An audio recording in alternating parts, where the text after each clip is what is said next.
Many applications from agents of prestigious universities of the U.S.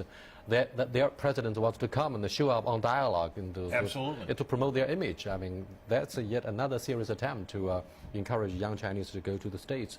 Well, let's cross over to Mr. Owen Cho, senior manager of an international hotel chain. Hello, I believe in the 1960s, many young Taiwanese, of course they are Chinese, went to the States for better education, and now more and more of them seem to be coming back to seek better job opportunities.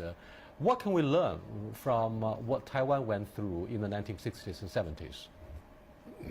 Okay, my understanding about those Taiwanese people who moved out to other countries before 90s, most of them have two major concerns that you just mentioned earlier. Number one, the concerns about their children's education. Number two, the concerns of seeking for better living environment and more alternative options of different lifestyle. But after 90s, because of the overall business and economy situations in Taiwan started to change and improve, the entire society was getting more and more open. The mainstream of business model was kind of transforming from labor-intensive driven to high-tech intensive driven.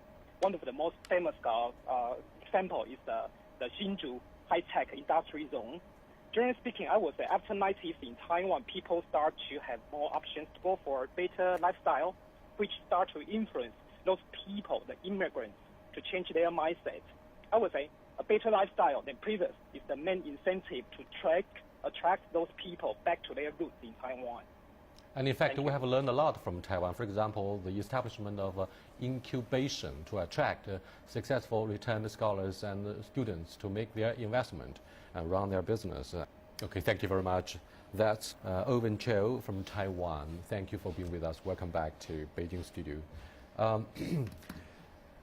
Like in Taiwan, we have also set up many Silicon Valleys and incubators, as I said earlier, as part of the preferential policies of the government to attract talented professionals to come back.